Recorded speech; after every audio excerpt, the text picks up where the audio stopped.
without much disturbing the old accustomed ways.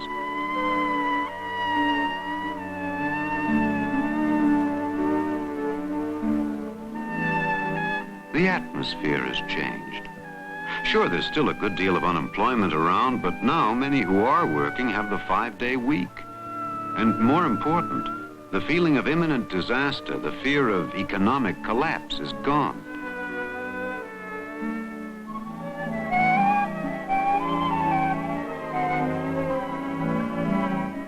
There's always plenty to talk about in the 30s, and not all of it economic or political by any means.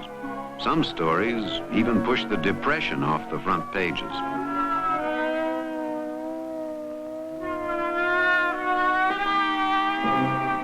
They're queuing up by the hundreds at the courthouse in Flemington, New Jersey, where the all-American hero of the 1920s has become the tragic figure of the 30s. Charles A. Lindbergh, the Lone Eagle. Lucky Lindy. His wife, Anne, and the kidnapped killer of their son, Bruno Hauptmann. Once a German machine gunner and now on trial for his life in a drama whose unfolding has shocked and fascinated America and the world. The crime of the century.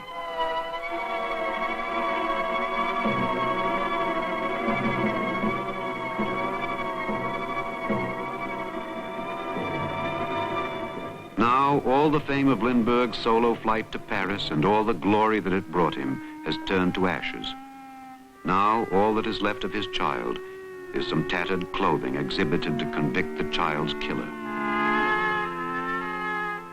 His name was Charles Augustus Lindbergh, Jr. To escape publicity and curiosity seekers, his parents had moved to an isolated estate in Hopewell, New Jersey. But the marauder came by night with a homemade ladder and stole the child away. Weeks later, after $50,000 in ransom had been paid in vain, the baby was found dead. One of the greatest American manhunts ended when Bruno Hauptmann was caught passing the ransom money, and the crime of the century became the trial of the century.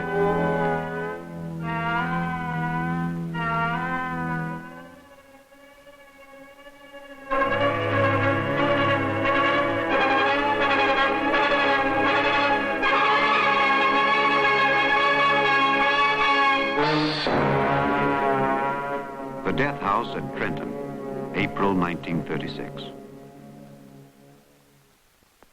The National Broadcasting Company presents a special bulletin from the Press Radio News. Trenton, New Jersey. Bruno Richard Hauptmann was electrocuted at 8:47 tonight for the murder of the Lindbergh baby.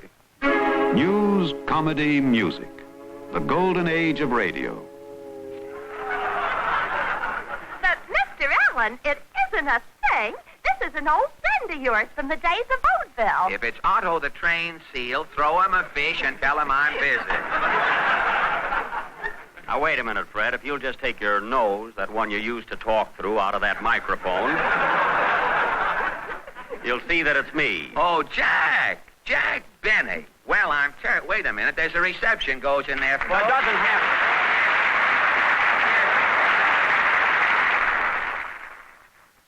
To hear another concert with the NBC Symphony Orchestra under its celebrated conductor, Arturo Toscanini.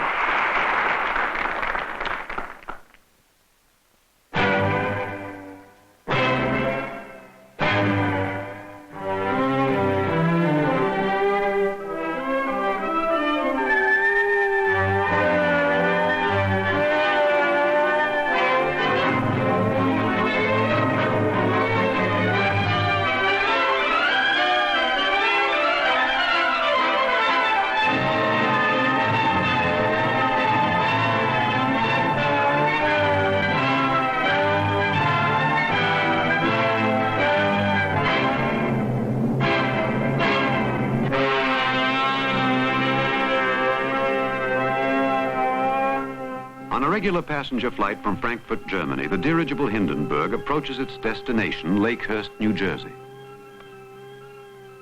The ship is no doubt bustling with activities we can see. Orders are shouted to the crew. The passengers are probably lining the windows looking down at the field ahead of them, getting their glimpse of the mooring mast. It's practically standing still now. They've dropped ropes out of the nose of the ship, and it's been taken a hold up down on the field by a number of men.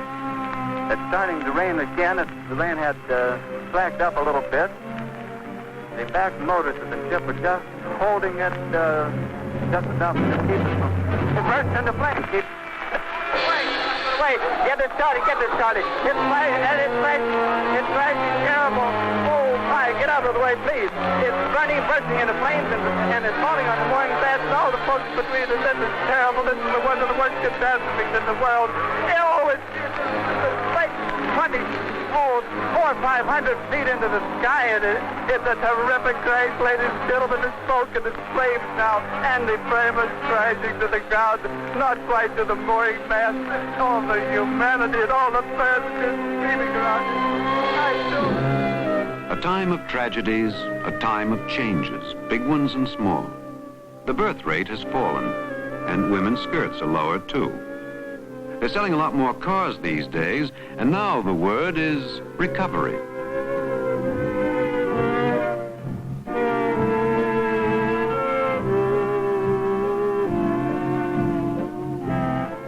Noontime is still lunchtime. But Americans, absorbed in what is happening in their own country, to their own lives, begin to catch distant rumbles from beyond their borders. The world begins to press in on them as they go their familiar ways. Say, that's some story coming out of England. In England, too, crisis and change. The legendary Prince of Wales, who became Edward VIII, has abdicated. The crown that custom and tradition forced him to reject for the love of a twice-divorced American woman is passing to his younger brother, the Duke of York. Now there is a new king. The empire, shaken and split by the abdication, closes ranks behind. Long live the king.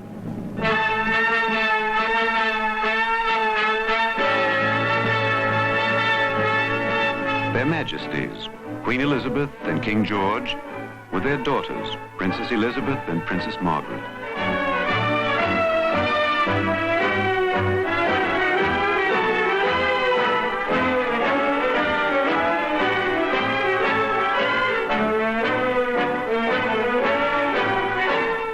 A month later, at a villa in France, Edward, now Duke of Windsor, marries Wallace Warfield Simpson of Baltimore. In his abdication speech, he said, "I have found it impossible to discharge my duties as king as I should wish to do without the help and support of the woman I love." What the American journalist H.L. Mencken calls the greatest story since the resurrection is over.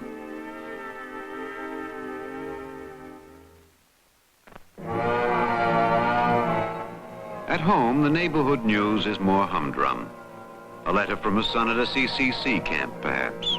The usual births, deaths, and marriages in the local paper. The weekly meeting of the afternoon discussion group on current events. And these days, goodness knows, there is much to discuss. Europe, it seems, isn't all royal romance and new-crowned kings. Only force rules, the dictator Hitler is telling the German people. Force is the first law. Defying the Treaty of Versailles, he sends his Nazi troops into the demilitarized Rhineland. Before the 30s are half over, all major international treaties are broken. According to Hitler, in eternal peace, mankind perishes. But when dictators begin to march, it is peace that begins to perish.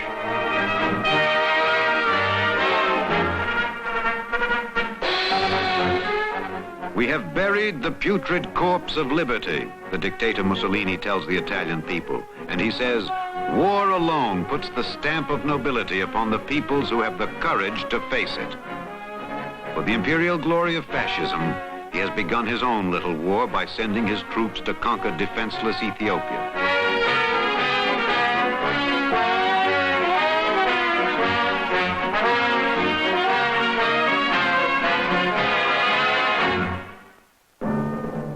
To Geneva, Haile Selassie of Ethiopia, his country overrun, his people bombed and gassed, to address the League of Nations.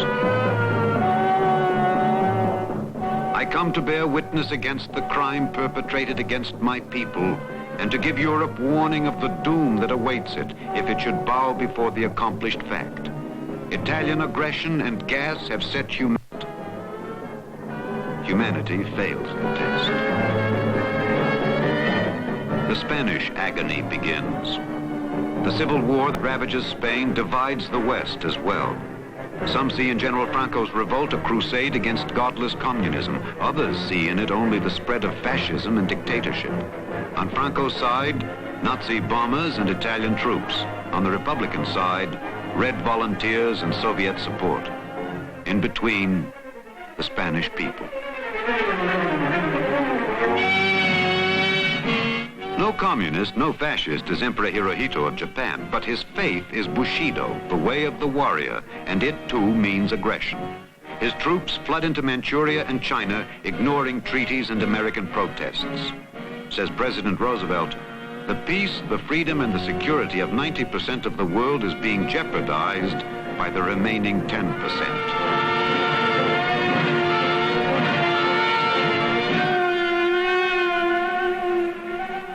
A United States gunboat, the Panay, is attacked without cause or warning while on patrol on the Yangtze River. A sneak attack from the air. 2 American sailors die and more are wounded. But the Japanese apologize, and stateside reaction to the incident is mild.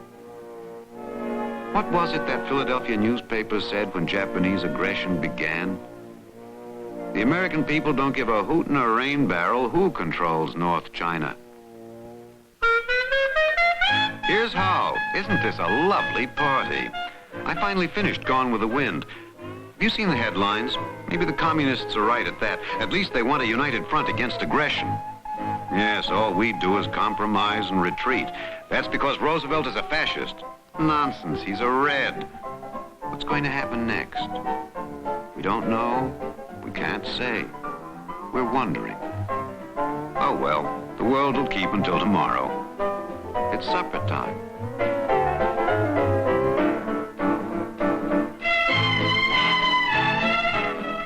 It is an increasingly urbanized and mechanized America with quickening pace and tempo in city life, in American living. It's a fast buck, try anything time, and millions give the Irish sweepstakes a whirl. And if you don't hit, there's always bank night at the movies.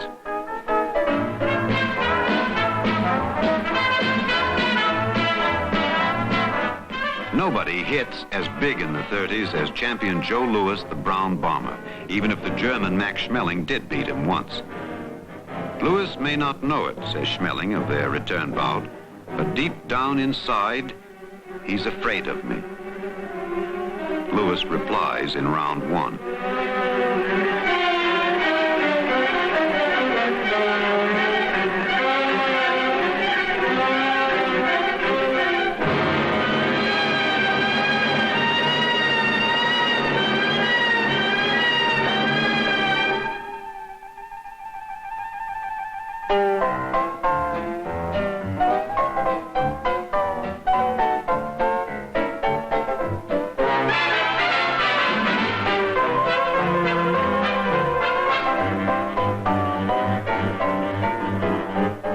A new sound in the night, a new kind of jazz, something called swing, and Benny Goodman is the king of it. It starts in the dance joints, jams the theaters, even raises the roof at classical Carnegie Hall. And with it comes a new breed of flaming youth, the jitterbug.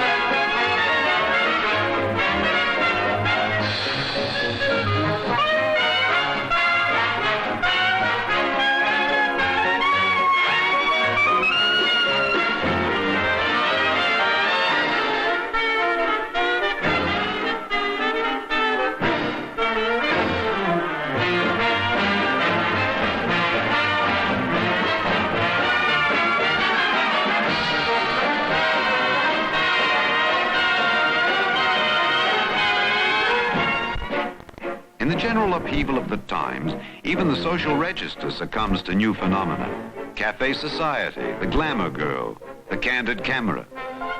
Those who have it spend it now that the panic seems to be past and a little boom seems to be on. They're saying you can't take it with you, so wake up and live.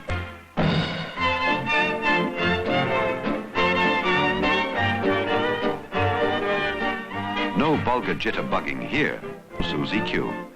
But any evening, any day, you'll find us all doing the Lambeth Walk. Hoy.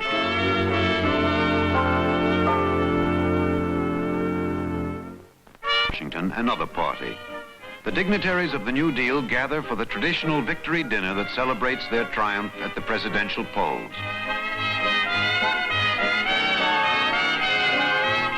If Franklin Roosevelt's first term began at a time of crisis for the country, his second begins at a time of crisis for the New Deal.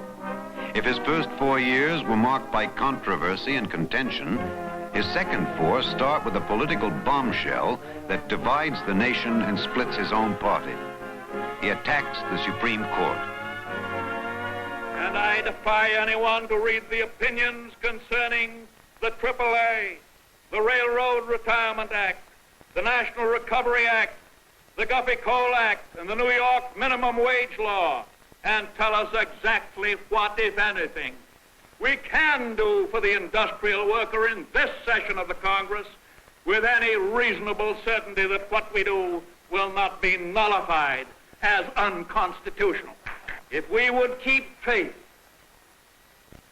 with those who had faith in us, if we would make democracy succeed, I say we must act now. The president calls on Congress to support his fight against what he terms the horse and buggy decisions of the Supreme Court. He asks that the court be liberalized by adding more and younger justices, calling his program court reform. But opponents denounce it as court packing, and Roosevelt suffers a jolting setback when his plan is decisively rejected. The New Deal honeymoon is over. But another major New Deal measure sponsored by Senator Robert Wagner of New York is unexpectedly approved by the Supreme Court, and new life is given to the American labor movement.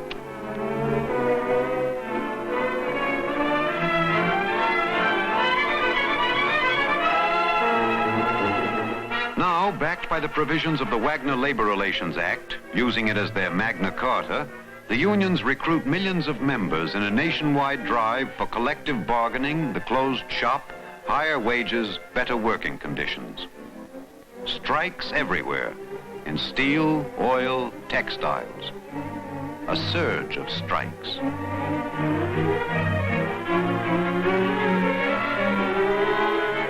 And a new kind of strike as well. Workers refuse to leave the automobile plants and hold them like fortresses, chanting, "When the boss won't talk, don't take a walk, sit down, sit down."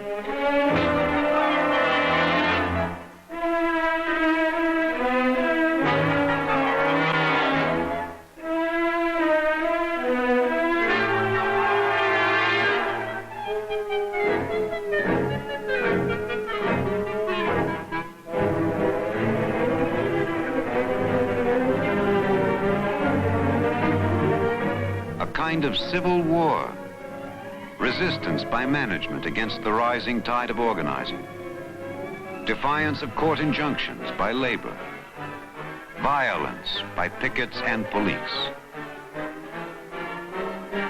a kind of civil war.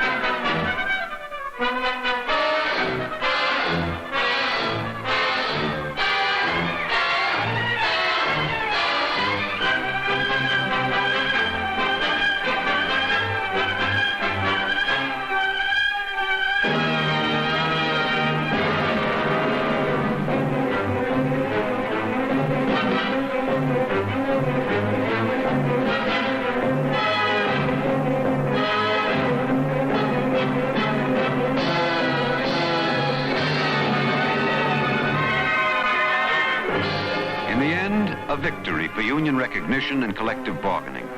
Congress puts a ceiling over hours and a floor under wages. This does not abate the acute economic recession that the country now experiences, but the last great domestic conflict of the decade is over.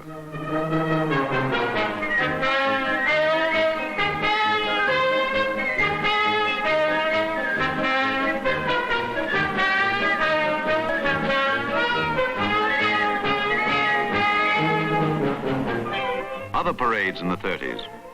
American columns keeping cadence with their European counterparts. Here in the United States, the German-American Bund openly imitates the strut and slogans of the Nazi stormtroops. In the march of the totalitarians, in the spread of fascism and the lure of communism, some Americans see the wave of the future.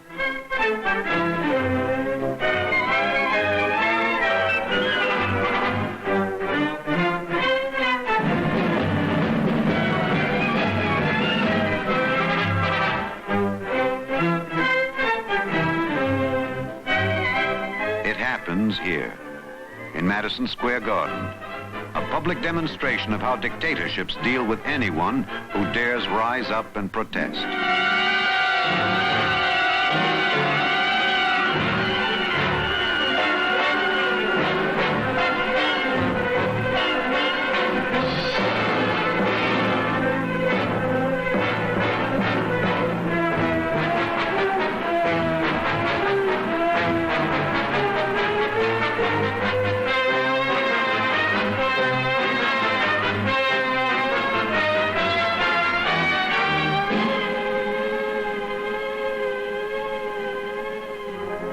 If there are those who would destroy democracy, there are also those who will defend it.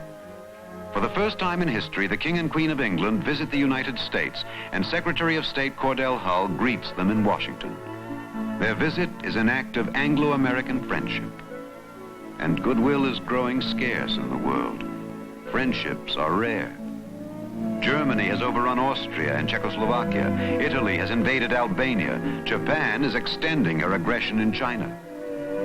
The year is 1939. The month is June.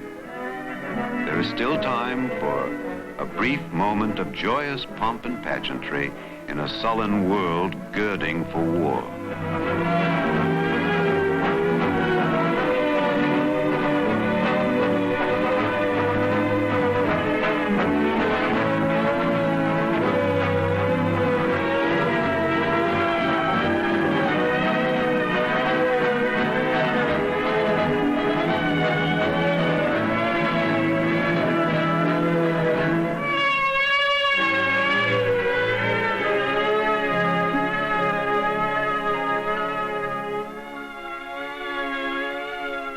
The days grow short when you reach September. Trilon and Perisphere bravely symbolize the theme of the New York World's Fair, the world of tomorrow. But now, in the world of today, war has come, and Europe is already dark. The 30s are ending. Another era is passing. Through the fun and fantasy of the fair, something whispers, it is later than you think.